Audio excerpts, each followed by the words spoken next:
The next day, Ethan was summoned once more to the Queen's private chamber. This time, her manner was calmer, more measured, though her eyes still searched him carefully. "Ethan," she said, "what I want most from you is honesty. Show me who you truly are, and I will do the same. I have reviewed your history, everything available to me. This is not an accusation, nor a hunt for wrongdoing. It is for the protection of my daughter. I hope you understand." Ethan considered her words. "I would expect nothing less, Your Majesty. She is extraordinary." The Queen's brow lifted slightly. "Tell me more." Ethan realized he had stepped into deeper waters, but he continued. "When I see her, it feels like I've known her my whole life. She's intelligent, kind, funny, and her beauty is beyond anything I've ever known. I'm drawn to her, and I don't fully understand why. Since the moment we connected, I haven't stopped thinking about her." A trace of amusement softened the Queen's expression. "Is there anything else I should know?" "Yes, Your Majesty. I don't want to hide anything. After Lady Saphir visited me, I changed. I developed telepathic abilities. I can sense others' thoughts and intentions.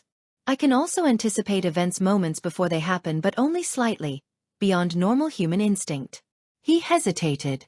"And when I was in the military, I volunteered for genetic enhancements," Ethan continued. "They made me faster, stronger, and increased my cognitive abilities far beyond normal.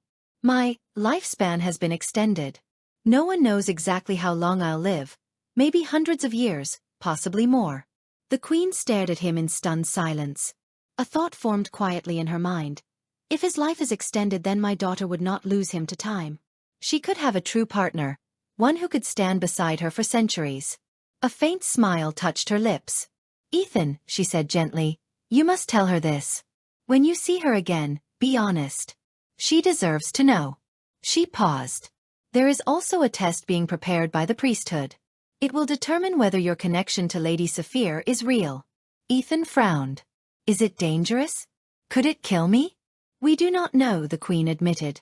"It has not been used for ages. And my daughter would have to undergo it as well." Ethan stood abruptly. "No, she will not. I will not allow her to be put in danger." The Queen studied him carefully, then nodded. "That is exactly what I hoped to hear," she said softly. "You have already shown me what I needed to know." She gestured toward the door. "You may go. I will send for you when the time comes. For now, speak the truth to my daughter." Ethan walked back toward his quarters, his thoughts heavy with everything he had learned.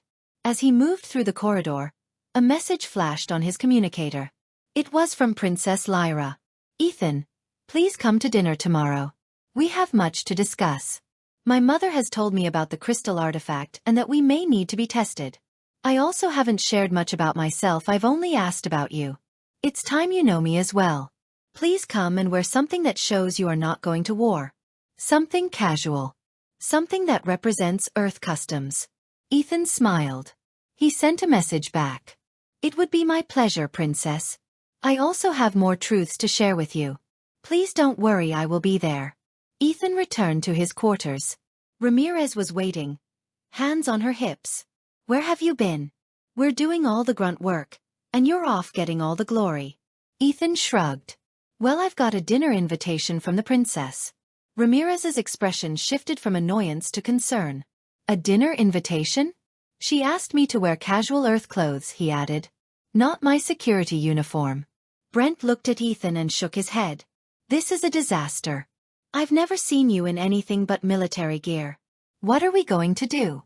Ramirez stepped forward confidently. "Relax. I know a guy who knows a guy, he's one of the embassy staff.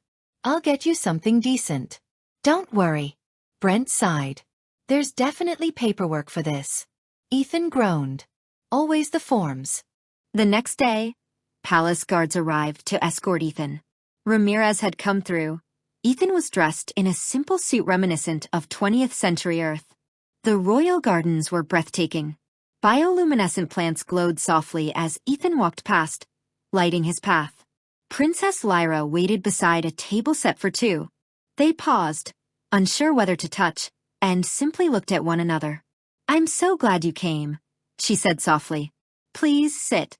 Once seated, Lyra spoke first. "There are things about me you should know. I'm emotional, unpredictable, and I don't always follow protocol. That's unusual for my species. Ethan smiled. You sound perfect to me. She giggled, then grew serious. Another thing Pleiadians can do is read minds. But I can't read yours. Ethan nodded. My turn. I volunteered for genetic enhancements. I'm faster, stronger, and my mind works differently. My lifespan is extended, possibly similar to yours. Lyra smiled warmly. But there's something else, he added quietly. I can read minds too. Her expression froze. She turned violet with embarrassment, then suddenly flushed red. Her eyes frowned. What? Then she stood up quickly. Grabbing a plate, she hurled it toward him. Ethan deflected it easily. You could hear my thoughts this whole time. She cried. She swung at him, but he gently caught her hand. In that instant, emotion surged between them, intense, overwhelming. Lyra's anger broke into tears. I'm sorry, I don't know why I react like this. You make me crazy. Ethan pulled her into an embrace. I should have told you sooner. I don't know how to move forward, she whispered. We're touching, he said softly. And nothing bad is happening.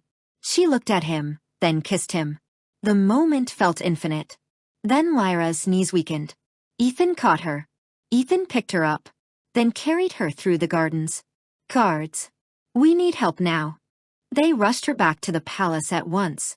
As Ethan carried Lyra through the glowing corridors, something shifted between them. For the first time, she could feel his emotions clearly and hear the quiet thoughts he wasn't saying aloud. If I've hurt her, I'll never forgive myself.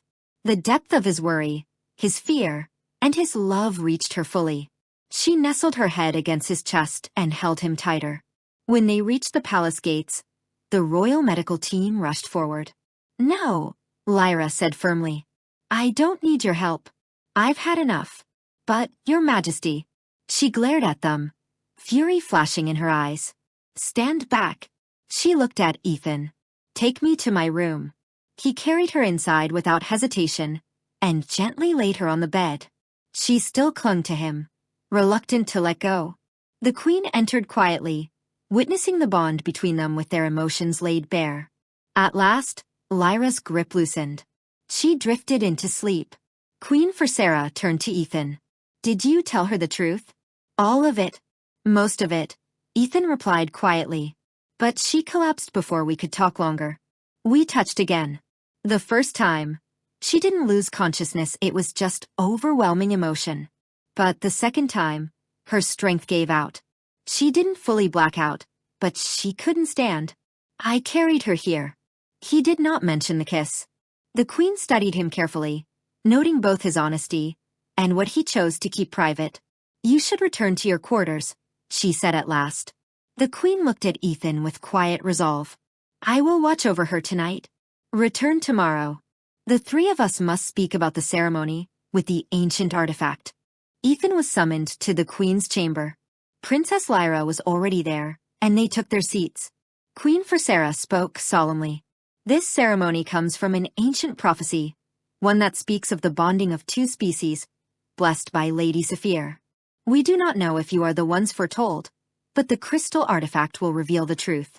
She paused. There is a risk. One of you may not survive. Possibly both. Her gaze settled on Ethan. I cannot lose my daughter. I ask you to go first. Ethan answered without hesitation. I would not have it any other way. She is more precious to this universe than I ever could be. Lyra struck the table. And what if Ethan is more precious to me than the universe? The queen stared at her, stunned. Ethan looked just as surprised. She had spoken her heart openly. The queen turned back to Ethan. And how do you feel about my daughter? Ethan met her eyes. From the moment I saw her and even before I talked to her, I understood we had a connection, and she has never left my thoughts since then. I am drawn to her in ways I cannot explain. I would do anything to protect her. The queen's expression hardened. See that you do. Then she stood. You must now prepare. Special ceremonial garments await you. Servants will assist. Return when summoned. The ceremony gathered royal diplomats, priests, Pleiadian nobles, and the royal high guard. Ethan and Princess Lyra wore the sacred ceremonial garments as they were escorted into the ancient room of resonance. The priest began chanting in an ancient tongue, reciting the prophecy tied to the ritual. The chamber was vast and circular, carved from pale crystal stone. Symbols faintly glowed along the walls, awakened after centuries of silence. At the center hovered the crystal artifact, suspended in the air, humming softly. Light moved within it like a living star. The priests formed a ring. The queen watched from behind. "Step forward," the priest commanded. Ethan moved toward the artifact, raising his hand. Before he could touch it, Lyra grasped his hand. "We do this together, Ethan. Whatever destiny awaits us, we will face it together, or we fall together." Before he could respond, she placed both their hands on the crystal. A brilliant light exploded outward, filling the chamber and blinding everyone. Then darkness. The light collapsed inward, drawn back into the crystal, swallowed by it. From the artifact rose a form of pure luminescence. Wings of radiant energy unfurled. A presence older than memory filled the chamber. Lady Saphir stood before them. Every being in the room fell to their knees. She looked upon Ethan and Lyra, not judging, not claiming, only recognizing. "Let no one divide what has aligned," Lady Saphir commanded. "This union is not possession. It is purpose. So guard it, for through it, paths long separated shall meet again." Her radiance began to disperse. She dissolved into drifting particles of light, returning to the crystal. The chamber darkened, slowly returned to normal, and the artifact dimmed. The spiritual bond was complete. The queen smiled with pride. "We have a wedding to prepare. Send out the message to all, and bring in all the nobles and delegates. We have an announcement to make." All the delegates on the space station were summoned to the Pleiadian Palace. Everyone knew something serious was happening. It was rarity for all representatives to be called at once. Ethan returned to his team. They were all staring at him. "Okay, what happened?" Brent asked. Ethan hesitated. "Well, I am sort of getting married." Ramirez launched herself at him, wrapping him in a tight hug.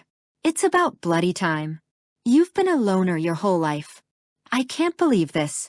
She pulled back, her excitement shifting into disbelief. "You barely known her."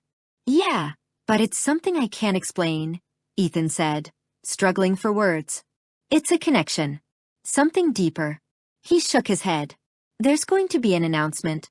You will all be on protection duty for the human delegates, so be ready." "Where will you be?" Brent asked. "I'm being taken to the palace. They are giving me quarters there." "Do our delegates even know about this?" Brent said. "No," Ethan replied. "They have no idea." Ramirez groaned. They hated being the last to know. This isn't going to go down well. A knock sounded at the door.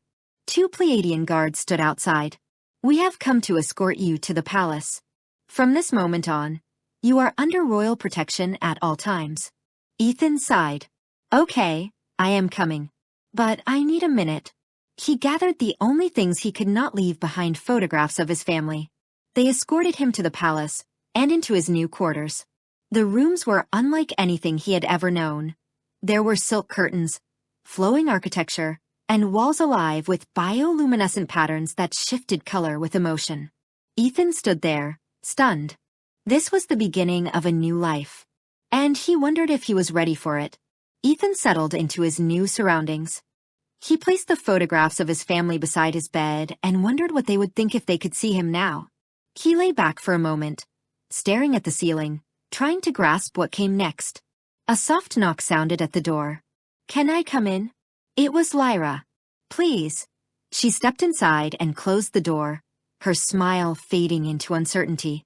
"Ethan, I am scared. Everything is happening so fast. I have never been in a relationship. I do not even really know what love is." Ethan gave a small, reassuring smile. "Well, I have never been in love or in a relationship either. So that makes 2 of us." They both laughed, easing the tension. "Come sit," he said. They sat beside each other, cautiously taking each other's hands. Nothing happened and there was no shock or collapse. Just warmth flowing between them. Lyra glanced at the photographs. Is this your family? Ethan nodded. It is all I have left of them. Her eyes filled with tears. Then they are my family now too. Just as my mother is. They are part of us. Ethan pulled her into an embrace. Tears sliding down his face, sadness and joy tangled together. Lyra looked up. We still have so much to learn about each other. I know almost nothing about humans except that you are beautiful.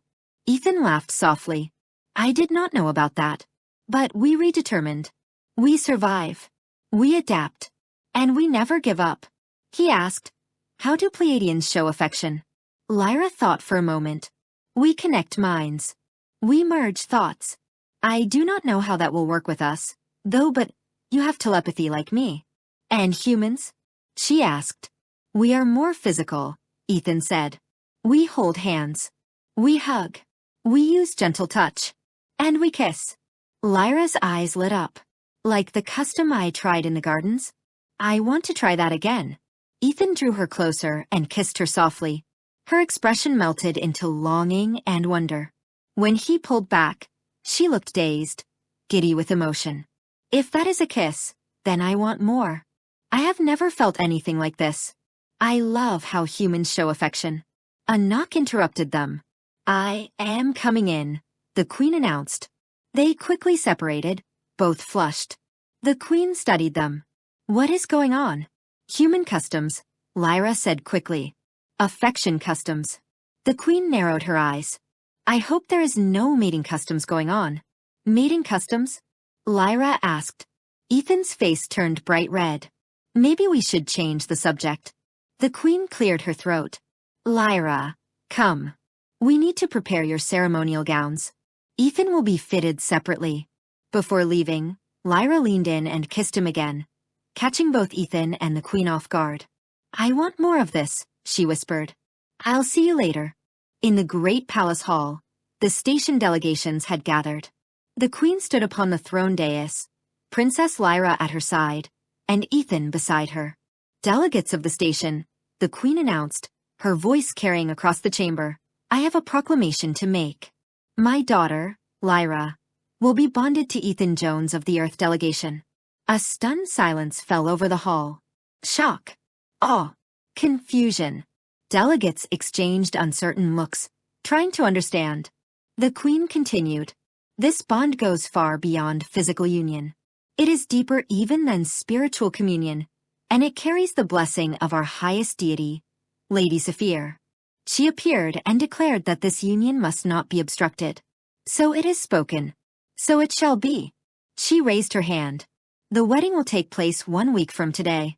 All beings within this sector are invited. Security will be placed on full alert. The chamber erupted into noise. Voices overlapped. Beings from countless worlds whispered, argued, stared. The Earth delegation stood frozen. One delegate muttered, We have someone entering royalty. We need to contact Earth Command. Ethan and Lyra stayed close together as they moved through the crowded hallways, weaving between delegates and beings from many different species. It was difficult to read every reaction, but most remained respectful, and no one wished to risk the Queen's displeasure. When they reached the human delegation, Ethan was immediately pulled into embraces from his security team. They were all grinning. Ramirez looked like she might explode. Can I be a bridesmaid? Ethan laughed. I cannot imagine you as a bridesmaid under any circumstances. She punched him lightly in the shoulder. Oh, is that right? Lyra watched, smiling warmly, thinking, so this is what family feels like. They continued mingling with the delegates throughout the evening, greeting representatives and absorbing the energy of the historic moment. When the formal proceedings ended, Ethan and Lyra made their way back toward the palace together. As the proceedings came to a close, Ethan and Lyra walked back toward the palace, side by side, not as princess and soldier, but as two souls stepping into a shared future. In a secluded chamber deep within the palace, several Pleiadian nobles gathered in secret. Lord Lunax rose to speak. We cannot allow this bonding to proceed. It threatens millennia of pure bloodlines. It will fracture the kingdom. This must be stopped before it grows beyond control. Another noble stood. We cannot defy the will of Lady Saphir. If we break this bond, who knows what devastation might follow? Lunax scoffed. Ancient superstition. Nothing more. We must act. A heavy silence filled the room. Then he said it. The princess and the human must be eliminated. Murmurs of shock spread through the chamber. But how? Someone whispered. Lunax's voice lowered. We will hire the reptilian Dracos. They already resent the nobility and search for weakness. If we negotiate carefully, they will do what must be done, and the blame will never lead back to us. The discussion continued for over an hour. One by one, they agreed. The assassination would proceed. The queen organized a pre-marriage gathering for high-level nobles and delegates. It was separate from the wedding, and security was extreme. It was called a celebration, but it felt more like a fortress. Ethan stood beside Lyra, dressed more formally than usual. Out of habit, his eyes scanned the room. Lyra spoke quietly. You're watching everyone. Ethan grinned. Old habits. Across the chamber, nobles mingled. Some bowed respectfully. Some smiled a little too carefully. Others watched for far too long. Lord Lunax raised a glass with perfect poise, but his eyes never left Ethan. Not all threats wore armor. Some wore silk. The queen spoke with delegates, projecting calm authority, though even she had doubled the guard rotations. Ethan's security team had been assigned not only to protect the human delegation, but Ethan himself. They were positioned around the perimeter of the gardens where the gathering was held hidden from public view, scanning constantly for anything out of the ordinary. Pleiadian guards blended seamlessly into the background, only meters from the queen, Lyra, and Ethan. Everything felt tense. Lyra stayed close to Ethan, her eyes constantly sweeping the perimeter. He took her hand and met her gaze. I will protect you, no matter what. You have not seen me in action yet, and I hope you never have to. She squeezed his hand. I just want you safe. That's all. And you can teach me more human customs. Ethan laughed, and they smiled at each other, the tension easing for just a moment. Brent's communicator buzzed. Ramirez spoke on the comms. I'm getting strange energy readings around the garden perimeter. Ethan heard the transmission. Something is coming. The air began to ripple. Space itself distorted. Shapes formed from nothing and dark figures emerging through transport fields. Green scales. Yellow eyes. Reptilian features unmistakable. Draco reptilians. Chaos erupted. They attacked anyone in sight. Others locked onto Ethan. 5 lunged at him. Lyra screamed, grabbed a fallen guard sword, and cut one of the creatures down. Ethan reacted in a blur, grabbing a reptilian in his hands and hurling it 30 feet into the stone wall. Its body shattered on impact. The guards stared in shock. They had never seen anything like this. More reptilians poured in. Ramirez leapt straight into the fray, pulse rifle blazing. Screaming lighted up. She fired relentlessly, no hesitation, no restraint. She fought like a force of nature. Lyra kept fighting, sword flashing with precision. Her movements were practiced, deadly. She was no ceremonial princess. She was trained, disciplined, lethal. Ethan tore through anything that came near him. Speed, strength, precision. The reptilians grew frantic as more forces poured in, the battle escalating into full-scale war. Pleiadian guards fought to protect the queen, though she needed no protection.